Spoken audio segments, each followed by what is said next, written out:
আজ কয়দিন আমি কোনো কুকিংয়ের ভিডিও আপনাদের সঙ্গে শেয়ার করতে পারিনি, কারণ আমি যেখান থেকে ভিডিও শ্যুট করি ওখানে আমি কদিন ধরে নেই, কারণ আমি হোলি পূর্ণিমাতে বাড়ি চলে এসেছি। আর এটা হচ্ছে আমার ঠাকুর ঘর।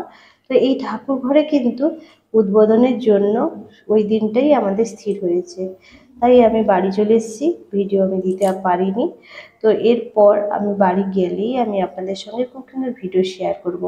তো এখানে আমার নিজেদের বাড়ি, তো সেজন্য বাড়িতে সব কিছু জিনিস সাজানো গুছানো সব কিছুই করতে হয়েছে। তো একেবারেই ভিডিও করার সময় পাইনি, তো যেটুকু করেছি সেটা আপনাদের সঙ্গে শেয়ার করছি।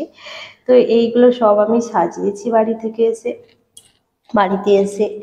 তো আপনাদের কেমন লাগছে অবশ্যই কিন্তু আমাকে কমেন্ট করে জানাবেন। আর এটা হচ্ছে আমার ঠাকুর ঘরে যেদিন হোলির দিন সত্যনারায়ণ পুজো হচ্ছিল।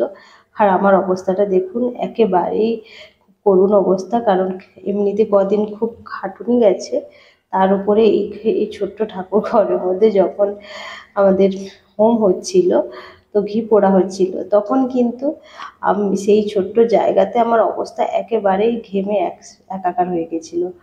আর আগুনটা কীরকম উঠছে তো সেটা দেখতেই পাচ্ছেন।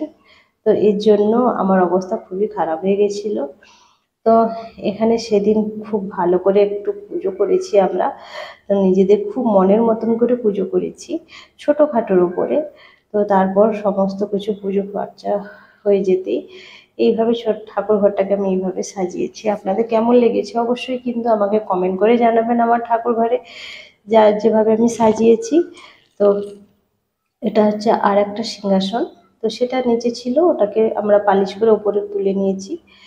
আর এখানে হোমের যে আগুন হচ্ছে, যে এত সুন্দর লাগছে সেই সময়টা, তো এখান থেকে নিচে যেতেও ইচ্ছে করছিল না। আর ব্রাহ্মণ ঠাকুর মশাইয়ের অবস্থা আমার থেকে আরও করুন। উনি বসছেন ওই দিকটাতে, একেবারেই ওনার গায়ে হাওয়া লাগছিল না। তো উনি একটা করে কাঠ দিচ্ছেন আর মন্ত্র বলছেন, আর মুখটা বারবার একেবারে মানে পুরো সেদ্ধ হয়ে যাচ্ছিল এমন পরিস্থিতি। তো সেখান থেকে বারবার উনি খুব কষ্ট করছেন, বারবার বলছেন আমার অবস্থা একেবারেই খারাপ। আর এই দেখুন, এটা হচ্ছে আমার ছোট ছেলে, ওর কাণ্ডটা দেখুন কি অবস্থা হয়েছে। কি ছেলে ছিল আর কি অবস্থা করে এসছে দেখুন, প্রচুর খেলেছে। এখানে বাড়িতে পুজো হচ্ছে, ওর একেবারেই সময় নেই আমাদের সঙ্গে থাকার।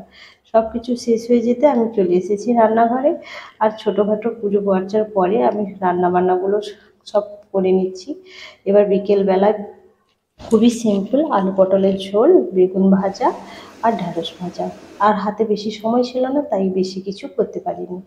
তো এই ছিল আজকে লাঞ্চের থালি। এরপর আমি দেখুন এখানে আমার সমস্ত যে ফার্নিচারের যে যত ছিল কাজ, শোপিসগুলো সাজিয়ে গেছিলাম, এগুলো তো সবই অনেকটাই ধুলো পড়ে গেছিলো। এসে সব কিছু পরিষ্কার পরিচ্ছন্ন করলাম, করে একটু সাজিয়ে নিলাম সব কিছু দিয়ে। বিকেলবেলা আমি স্নান টান করে রেডি হয়ে গেছি বিকেলবেলাতে। এটা দেখুন মানি প্ল্যান্ট, কেমন লাগছে অবশ্যই আমার বাড়িটাকে আপনাদের দেখে তো আমাকে কমেন্ট করে জানাবেন। তো বাড়িতে না থাকলে যা অবস্থা হয়, চারিদিকেই তো ধুলো হয়ে যায়। এবার আমি যখন হাতে সময় পাই তখন এগুলো পরিষ্কার করতে থাকি।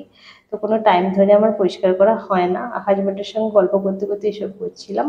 এবং সবশেষে বিকেলবেলা সবার বাড়িতে প্রসাদ দিয়ে এসেছিলাম। নারায়ণের প্রসাদ তো একা একা খেতে নেই, তাই সবাইকে দিয়ে খেলে সে মন ভালো হয়ে যায়।